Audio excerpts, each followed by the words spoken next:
रात को 10 बजे तक संत आशीर्वचन, उससे पहले 4 से ब्रज यात्रा, गाड़ियों के द्वारा, वाहनों के द्वारा सुबह 8 बजे निकलना, रात को 9 बजे वापस आना, चकाचक रास्ते में भोजन व्यवस्था, खा के जाओ, फिर रास्ते में मिले, फिर रात को फिर आके चकाचक, बहुत आनंद आता है। आप एक बार पधारिए, आपको बढ़िया लगेगा, अच्छा लगेगा। तत्पश्चात भगवान की लीला आरंभ हुई है। एक दिन भगवान ने गोकुल के आगे ब्रह्मांड घाट नाम की जगह पर माटी खाई, मैया ने कान पकड़ा, मिट्टी खाई। कृष्ण ने कहा ना हम भक्षत ना बम सर्वे मिथ्या संसना, सब झूठ कह रहे हैं, मैंने मिट्टी खाई नहीं। यदि विश्वास नहीं है तो समक्षम पश्य में मुखम, मेरे मुख की तरफ झांक करके देख। उसी समय कृष्ण ने अपना मुख खोला, मैया ने भगवान के मुखमंडल में करोड़ों करोड़ों ब्रह्मांडों का दर्शन किया। माँ चेतन होकर के गिर पड़ी है। भगवान ने माया का आवरण किया, कहा माँ मैं अलाय बलाय नहीं, मैं तेरो बेटा हूँ। ठाकुर जी ने मुख खोला, क्योंकि मैया ने उलाहना दिया था, कन्हैया इतनो माखन मिश्री खबावे तो चोरी करे जिस सब कहाँ चलो जाए। भगवान ने मुंह खोल के बता दिया, जो खिलाती पिलाती है भाई, खाए भाई में पेट में कितने बैठे हैं, बांट के देऊं तो एक एक छटाकू नहीं मिले। दर्शन करा दिया सब। इसका यह भी भाव है, मैया ने कहा था कन्हैया यदि मैं अपना मुख खोल दूं, पेट फाड़ दूं तो तेरी शकल दिखेगी। हम तुम्हें इतना स्नेह प्रेम करते हैं। आज भगवान ने कहा जो मुझे भी प्रेम स्नेह करते हैं उनको भी मैं अपने पेट में कैसे संभाल के रखता हूं। भगवान ने मुख खोल करके उन भक्तों का दर्शन करा दिया है माता को। अस सज्जन अश सज्जन मामा और बस कैसे, अस सज्जन मामा और बस कैसे, लोभी हृदय बसाओ धन कैसे, लोभी हृदय बसाओ धनो जैसे।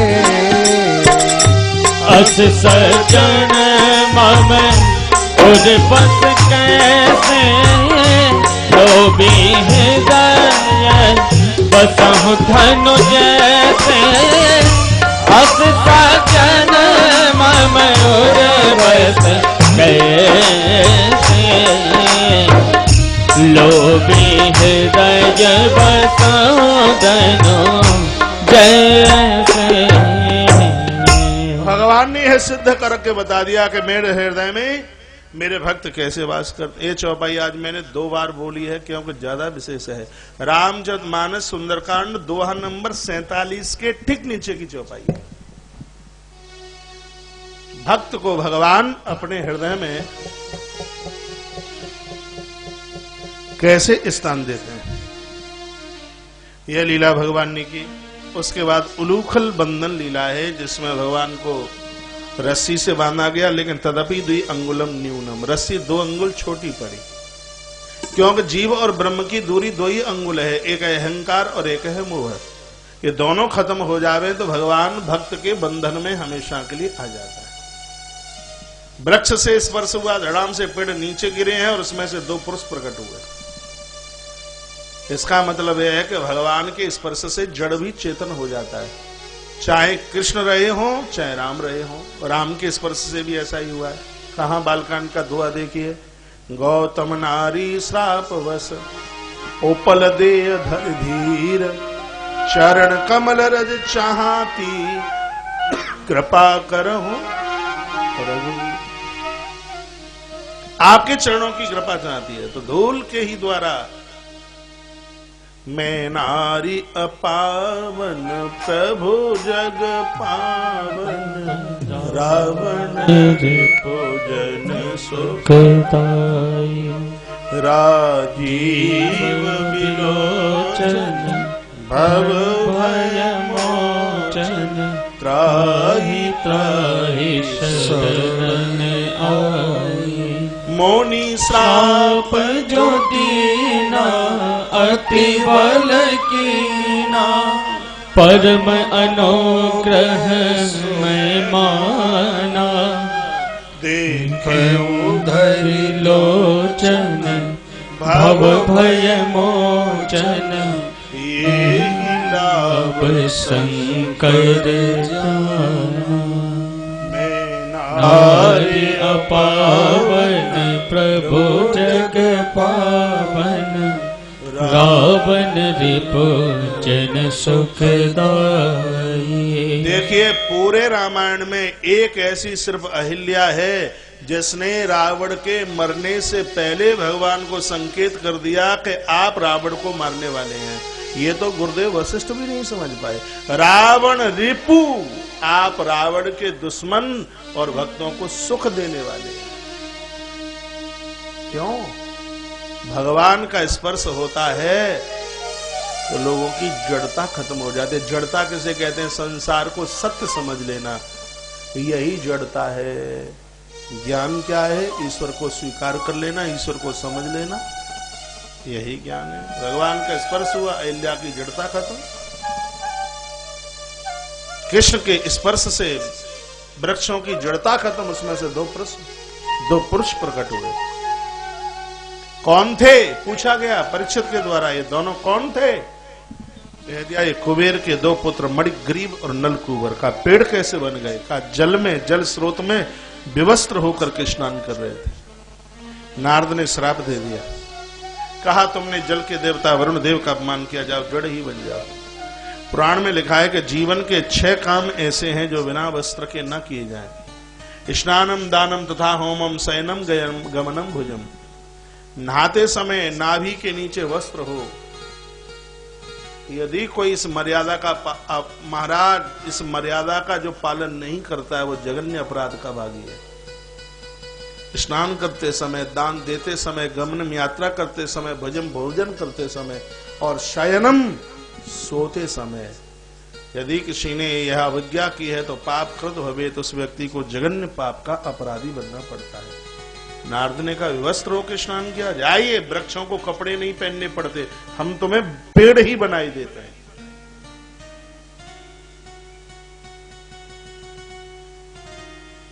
एक बात कही है ग्रंथ में, वो ये है कि भगवान सबको सब कुछ नहीं देता, कहीं न कहीं कमी छोड़ी है।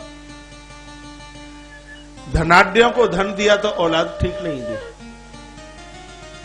कभी कभी इन करोड़पति घरों में मेरा पहुंचना होता है तो उनकी संतति को देख के मैं भगवान को कहता हूं, प्रभु इतना सब कुछ इस आदमी को दिया, एक बेटा ढंग का और तुम दे देते तो तुम्हारी कितनी बड़ी कृपा होती। हिमालय को इतनी बड़ी ऊंचाई दी, सीढ़ियां नहीं दी। समुद्र को इतना विस्तार दिया, फिर भी खारापन दे दिया। अग्नि को इतनी चमक दी, धुआं तो भी डाल दिया। नींबू का रस इतना है, यदि इसके अंदर बीज नहीं होता तो मरा हुआ आदमी जिंदा हो जाता, लेकिन एक कमी वहां भी छोड़ दी। फिर तो भगवान ने सोचा कि जब सब मरे मराए नींबू पी के ही जीवित है जाते तो हमारी जरूरत ही कहां पड़ती। सो नींबू में बीज डाल दी। परमात्मा कहीं न कहीं उसकी नीति में, उसकी रीति में बड़ा न्याय है।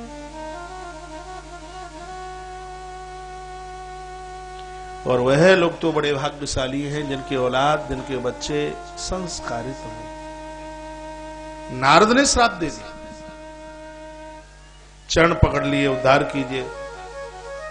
वृक्ष तो बनना पड़ेगा, लेकिन द्वापुर में नंद बाबा के आंगन के वृक्ष बनोगे, भगवान कृष्ण के स्पर्श से तुम्हारा उद्धार होगा। तो आज ठाकुर जी का स्पर्श हुआ, दोनों भाई वृक्ष में से आज प्रकट हो गए और भगवान की स्तुति करने लगे। क्या स्तुति की है कि वाणी गुणानुकथने श्रवणौ कथायाम हस्तौ च कर्म सुमनस्तव पादयोर्न्याम स्मृत्याम शिरस्तव निवास जगत प्रणामे दृष्टि सदाम दर्शनेस्तु भवत्तनूनाम।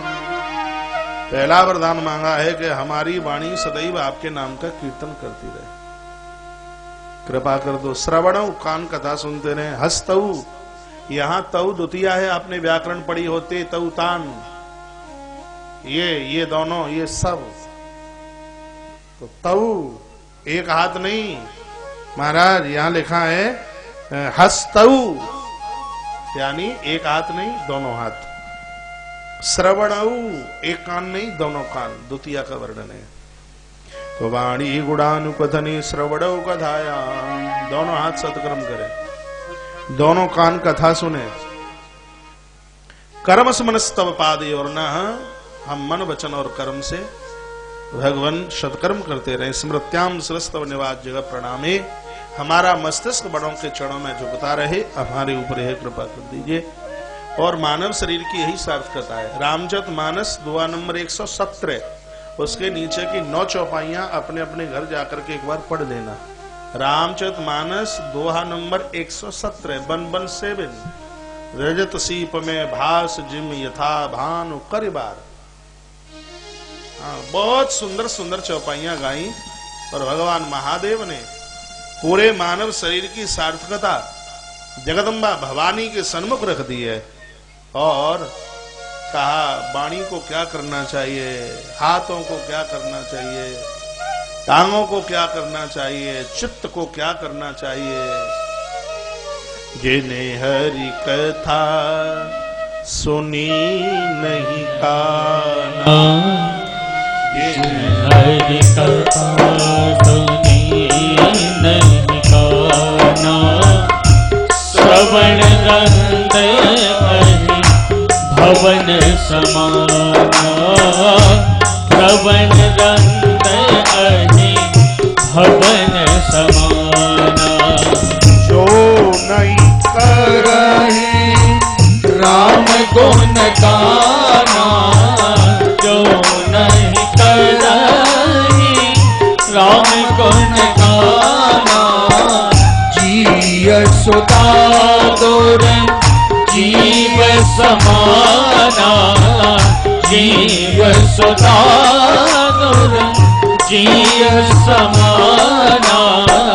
जे सर कटो तो बरस मतोला, तेन नमत हरे गुरु पद मूला, तेन नमत हरे गुरु पद मूला। सिर कटो तुम बरस मतोला, बरस मतोला, जे नमत हरि गुरु पद मूला, जे नमत हरि गुरु पद मूला। जे हरि कथा सुनी नहीं काना, श्रवण रंग अहि भवन समान। भगवान कृष्ण लाल की जय। जो कान भगवान की कथा नहीं सुन, वो मनुष्य के कान नहीं, सांप की रहने वाली बामी है। जो जिह्वा भगवत नाम उच्चारण नहीं करती, मनुष्य की जीव नहीं, किसी गड्ढे में मेंढक टर टर कर रहा है। जो मस्तिष्क बड़ों के चरणों में झुकता नहीं, वो आदमी का मस्तिष्क नहीं, तो कड़वी बेल के ऊपर कोई कड़वी तुवड़ी लटक रही है महाराज। ते सिर कट तुम बरी समतूला, जेन नमत हरि गुरु पद मूला। भगवान इतनी ऊंचाई किसी को न दे कि बंधन करने में, प्रणाम करने में लाज लगे। अहंकार शून्य होता है, खत्म होता है प्रणाम करने से। और नवदा भक्ति में एक भक्ति है प्रणाम करना, बंधन करना। श्रवणम कीर्तनम विष्णु स्मरणम पाद सेवनम अर्चनम बंदनम दास्य सख्य आत्मनिवेदनम। 9 भक्ति में से एक भक्ति हमारे अंदर प्रणाम करने की आदत, क्योंकि आशीर्वाद मिलता है और आशीर्वाद से एक नए भाग्य का सृजन, नए भाग्य का निर्माण होता है। भगवान ने इनके ऊपर बड़ी कृपा की। उसके बाद सुखिया मालिनी रोज फल बेचने को आती है और कहती है कि कोई फल ले लो, कोई फल ले लो। प्रभु ने सोचा सबको फल देने वाले हम, और हमें भी फल देने को कौन आई है। ठाकुर जी हाथ में धान लेके गए। हाथ ऐसे कीजिए, नीचे छेद सा रह गया, जितने धान थे नीचे गिर गए, एक दाना बचा। और सुखिया मालिनी ने टोकरा जो भरा था फलों का भगवान को दिया, और भगवान ने एक दाना टोकरे में डाला। आश्चर्य यह था कि पूरा का पूरा टोकरा रत्नों के द्वारा भर गया। ये तो पन्ने में लिखा है। एक पलटा लगाइए इसमें। पलटा ये कि सुखिया मालिनी है जीव। जीव कर्म करे, कर्म करने के बाद फल की इच्छा नहीं, फलों को भगवान की झोली में डाल दे। और फिर भगवान यदि एक कृपा का दाना भी आपकी जिंदगी की टोकरी में डाल देंगे तो पूरा का पूरा जीवन आनंद के रत्नों से भर जाएगा, लबालब हो जाएगा। हम कर्म करने में स्वतंत्र हैं, लेकिन फल की इच्छा छाने में स्वतंत्र नहीं है। गीता कहती है कर्म करो। कर्म हमारा अच्छा कुल के पाप को धोता है। कर्म करें हम, फल की इच्छा भगवान के ऊपर छोड़ दीजिए। एक दाना टोकरी में डाला यानी एक कृपा, ईश्वर की एक कृपा भी हो गई ना, एक दृष्टि पड़ गई, पूरा जीवन आनंद के रत्नों के द्वारा भर जाएगा। यह कथा की इसलिए बकासुर और अघासुर जैसे दैत्यों का उद्धार मेरे भगवान के द्वारा हुआ है। उसके बाद मेरे भगवान ने विलुप्त दूषिताम कृष्णाम कृष्णा कृष्णा ही न विभो तस्याम विशुद्ध मन वीक्षण सर्पम तमुदवासयत।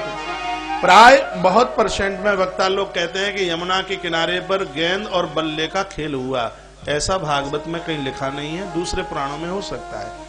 यहाँ तो सीधा है, भगवान गैया चरा करके आ रहे थे, कुछ पशु पंछी मरे हुए यमुना के किनारे पर महाराज पड़े हुए थे, और देखते ही भगवान कदम के वृक्ष के ऊपर चढ़े और चढ़ करके सीधे यमुना में छलांग लगा दी। सांप सो रहा था, नाग पत्नियों ने पूछा कहां से आए हो, भगवान ने परिचय दिया है और एक चढ़ प्रहार किया जोर से, जो फुनफुनाता हुआ सांप खड़ा हुआ। उसका मंथन, उसका मर्दन भगवान ने किया है। इसके फण 101 हैं भागवत के अनुसार। बड़ा बड़भागी था ये, तो भाग्यशाली था। ठाकुर जी के चरण, ठाकुर जी का चरण दो ही के सिर के ऊपर तो पड़ा है, या राजा बलि और या ये सर्प कालिया। भगवान ने बड़ी कृपा करी है। कोई तो कारण होगा, कोई पुण्य रहा होगा। हाँ रहा ना, पहले जन्म का अश्वसरा नाम का महात्मा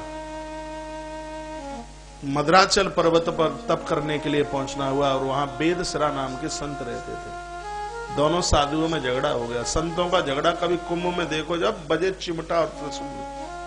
हाँ जी, जो लड़ गए वो तो दोनों बड़ी जोर से लड़े, और इतने लड़े कि दोनों ने एक दूसरे को श्राप ही दे दिया।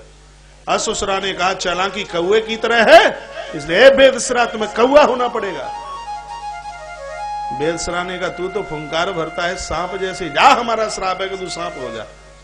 एक दूसरे को श्राप दे दिया। इतना झगड़ा हुआ तो दोनों बाबाजियों के झगड़े में भगवान श्रीमन नारायण आगे प्रकट हो गए। कहा तुम ही लड़ोगे तो घर गृहस्थी वालों का फिर क्या होगा, लड़िए मत। तब दोनों को होश आया, कहा भगवान हमने एक दूसरे को श्राप दे दिया, अब क्या करें। भगवान ने वेदसरा को कहा तुम्हें कौआ बनना ही पड़ेगा, लेकिन जाइए त्रेता में काग वसुंडी बनोगे, रामायण कंठ हो जाएगी, हमारा वरदान है तुम्हारे लिए। असुसरा का मुंह इतना सा रह गया, हम ठगे रह गए। भगवान ने कहा कि तुम द्वापर में काली बनोगे, तुम्हारे फण के ऊपर हम नृत्य करेंगे, जाइए ये तुम्हारे लिए है। इसलिए वही असुसरा यहाँ आकर के काली, और उसके माथे, ये हमने गर्ग संहिता से सुना दिया है, भागवत में नहीं है। ठीक है, हम इधर उधर से जो भी कोई बात सुनाते हैं उस ग्रंथ का नाम जरूर देते हैं।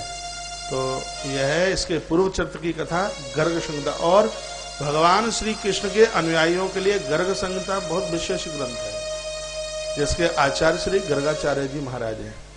बोलिए बांके बिहारी लाल की जय, हनुमान जी महाराज की जय। तो कालिये का मर्दन किया गया है। कालिये के अंदर इतना ऐसा जहर है जो एक ही बार डसता है, लेकिन जीव के पास इतना जहर है जो व्यक्ति को बार बार डसता है, वह वासना का विषय है। और ये वासना एक जन्म की नहीं है, करोड़ों जन्मों की है। एक योग वासिष्ठ नाम की रामायण है जिसमें 1,00,000 श्लोक हैं। उसके श्रोता हैं राम और वक्ता हैं गुरुदेव वशिष्ठ मुनि। उस योग वासिष्ठ रामायण में वशिष्ठ कहते हैं राम से, कोटि जन्म समुत्थीन राम संसार वासनाम। राम, ये वासना एक जन्म की नहीं है, ये करोड़ों करोड़ों जन्मों की वासना है। तो भगवान की कृपा जब होती है हमारा, तब ये वासना क्षुब्ध होती है, खत्म होती है, समाप्त होती है। तो काली मर्दन की कथा, इसका मतलब है कि यमुना है भक्ति, यमुना है कर्म। महाराज कर्मों में से भगवान ने वासना को समाप्त किया, यही काली मर्दन की कथा है। गंगा को भक्ति, सरस्वती को ज्ञान और यमुना को कर्म का रूप दिया गया। कर्मों में जो वासना है, बिना कारण की जो मांग है, भगवान कर्मों में उसको नहीं रहने देते। कर्म 3 प्रकार के होते हैं, कर्मा कर्म विकर्मेति। कल 11वें स्कंद में मैं निवेदन करूंगा, कल की कथा ना छोड़ना। कल कथा 10 बजे ठीक 10:10। हमारे मध्य में महेवा के तिवारी जी, आप किधर बैठे हैं? जहां भी हो एक बार हाथ उठाइए। महेवा वाले तिवारी जी, जिनके हमने बहुत बड़ा आयोजन किया। दिख नहीं रहे, आज वो हमें मिलने को आए। कहा महाराज जी आप कथा तो कह के आ ही गए हमारे क्षेत्र में, लेकिन आज भी लोग यह कहते हैं कि यदि टाइम का पक्का बन करके देखना है तो कौशिक महाराज को देखिए, जो व्यासपीठ पर 1 सेकंड भी लेट होने की आदत, और मेरी आदत में नहीं है। आज सैकड़ों कथाएं हो गई, हमें आज तक यह ध्यान नहीं है कि कहीं भी कितनी भी स्थिति और परिस्थिति में जाम लगा हो। भैया बिमलेश जी के यहां जब काउंटर पर लोग बैठते हैं, वहां कथा होती है 1 बजे से, हमें बोला जाता है 1:30 बजे, और जब जैसे हम गाड़ी में से उतरे तो 5-7 लोग एक साथ कहते हैं 1 बज गया। ऑटोमेटिक देखते ही बोल देंगे 1 बज गया। अरे जब सूर्य और चंद्रमा अपने समय से काम करते हैं तो फिर हम अपने समय से काम क्यों ना करें? आज हम आधा घंटा लेट होंगे, तुम पौन घंटे लेट होगे, फिर हम दूसरे दिन पौन घंटा लेट होंगे, आप 1 घंटा लेट होगे। तो वो ऐसी आफत काहे के लिए पैदा की जाए? हमने कहा है कि 10 बजे तो 10 बजे, यदि 10 बजे के बाद 1 मिनट भी हो जाएगी और हमें कोई 1 मिनट लेट पकड़ ले, उसको मुंह मांगा इनाम दिया जाएगा। इसलिए बिफोर 10 o'clock आप 10 बजे से भी थोड़ा और पहले आ जाइए और कथा का पूरा आनंद लीजिए। कल सुदामा चरित्र के साथ परीक्षित मोक्ष और 11वां स्कंद है। 10 से 12 तो मैंने बोला है। हमारी कथा समय से शुरू तो हो जाती है, लेकिन समय से छूट नहीं पाती है। 12 बोला है तो आप एक को समझ करके चलिए। 1 बजे तक आरती करा देंगे और 1 बजे के बाद तो चकाचक है। ठीक है, यहाँ भंडारा शुरू, मुझे आगे यात्रा करनी है। 1 बजे के बाद फिर मैं यहाँ से निकलूंगा। तो भगवान करे कि फिर मेरा क्षेत्र में द्वारा से बहुत जल्दी आना हो। फिर भगवान किसी की कान में फूंक मारे, गड्डियां उछाल भरे, अंदर से आवाज आवे कि अब कौशिक महाराज को कथा के लिए बुला लिया जाए। बैटरी चार्ज होती। आज से लगभग 3 साल पहले श्री शुक्ला जी बहा में मैं रुका हुआ था। नौनेरा गांव में, नौनेरा में ही हुई कथा, गांव नौनेरा में मेरी कथा हुई थी। इनका बेटा भाई कपिल भी संग में, ये एकाएक वहां उधर वह पहुंचे। महाराज जी दीक्षा लेने के लिए आए, जुड़े 2-3 साल ही हुई हैं, लेकिन ऐसा लगता है कि कितने पुराने जुड़े हैं, क्योंकि 2 संबंध हैं जगत में, एक है लौकिक और एक है अलौकिक। बाप और बेटे का संबंध लौकिक होता है, लेकिन गुरु और शिष्य का संबंध अलौकिक होता है। अलौकिक। जैसे बच्चे के जन्म से पहले माता पिता निश्चित हो जाते हैं, उसी प्रकार से शिष्य के लिए भी गुरुजनों का विधान पहले से ही निश्चित हो जाता है। संसार के मेले में बस थोड़ा ढूंढने में समय लग जाता है। संसार झमेला है, उसमें थोड़ा ढूंढने में समय लगता है। ऐसा लगता है कि पता नहीं कितनी पुरातन स्थिति से जुड़े हैं। आज पूरा परिवार हमारे बहुत करीब है। अभी कथा शुरू हुई है तब से नहीं, वर्षों से। और मैं इतना सुखद हूं, आनंदित मगन हूं, इतना अच्छा लग रहा है, इतना बढ़िया लग रहा है इस कथा को कहने में, गाने में। मुझे बहुत आनंद आया है और परिवार ने बहुत समर्पण भाव के साथ में, बहुत त्याग भाव के साथ सबका आदर मान और सम्मान करते हुए इस कथा की रौनक बढ़ाई है, रूपरेखा बढ़ाई है। मैं भगवान को प्रार्थना करना चाहूंगा कि यदि इस कथा में मैंने किसी को राम राम भी किया हो, प्रणाम भी किया हो, मैंने महादेव प्रभु तुम्हारा अभिषेक किया हो, मैंने हवन में आहुति डाली हो, और भी मैंने अपने पूजा पाठ के जो भी को साधन किए हों, तो इस पूरे अनुष्ठान का पुण्य हमारे आयोजक परिवार को लगे। यह दिन दूना रात्रि चौगने के रूप में उभरे। भगवान के चरणों में मेरी यह प्रार्थना है। निर्विघ्न रूप से कार्य संपन्नता की तरफ है। देखो आज तो सूर्य नारायण ने कृपा भी बड़ी बढ़िया कर दी है। हम सोच रहे थे कि कल अभी से कोहरा पड़ गया है तो जनवरी की कथा में फिर क्या होगा, हम अभी से कोहरा, लेकिन आज मौसम बहुत बढ़िया है। तो कथा में कल बहुत आनंद आएगा। माताओं बहनों, अपने अपने श्रीमानों को थोड़ा कल जल्दी बुला लेना है, फिर वो लडुआ और जलेबी के ही समय पर आए। हाँ, उनको बोल देना थोड़ा पहले आ जाएं तो वो थोड़ी कथा भी सुन लेंगे। हाँ, और बाद में भंडारा भी। देखो फिर मौका कब मिलता है, फिर आना होगा जल्दी, बहुत जल्दी। आप हमारा इंतजार करते हैं यहाँ की कथा के लिए, तो यहाँ की कथा के लिए हम भी इंतजार करते हैं, प्रतीक्षा करते हैं। क्षेत्र अपना है, बहुत अच्छा लगता है। यहाँ अपनों के बीच में अपनों जैसी ही बात होती है। यहाँ हम महाराज बन करके नहीं आते। यहाँ तो यहाँ व्यास गद्दी पर आप तख्ते पर बैठा देते हैं, तब तक लगता है कि हम कुछ बोल रहे हैं, आप सुन रहे हैं। नीचे आने के बाद तो जो तुम हो वही हम हैं, जो हम हैं वही तुम हो, कोई अंतर नहीं है। तो आपकी विशेषता है कि फूल की माला डाल डाल करके इतना आदर करते हैं, सुंदर सुंदर गमछे बांध करके हैं, हमारे सिर को सिरताज आप करते हैं। ये आपकी महानता है। आपकी इस महानता को मैं सदैव अपनी व्यासपीठ से प्रणाम करता रहूंगा। दुनिया में लोग पूज करके आ जाते हैं, लेकिन घर में आदर मिलता है, घर में मान मिलता है, तो यह साधारण बात नहीं होती। मुझे आशीर्वाद यह है, आप देते रहिए कि हम आपके सम्मान को संभाल करके बनाए रखें। हमारे जीवन में लोभ, क्रोध और मोह, ये तीन चीजें कहीं आके पनपे नहीं। परसों तीनों की व्याख्या यक्ष से महात्मा युधिष्ठिर ने यही तीन चीज मांगी। कृपा कर दीजिए, लोभ न आए, क्रोध न आए और मोह न आए। इसके लिए हम आपसे मांग रखते हैं। अमीर से अमीर व्यक्ति हमारी कथा करा सके, लेकिन जिसके पास में है नहीं, सच में नहीं है, सच में ही नहीं है, यदि वह भी हमारी देहली पर आ जाए तो उसके लिए कथा ना करने के लिए हमारे मन में से आवाज ना निकले। ये ताकत दीजिए।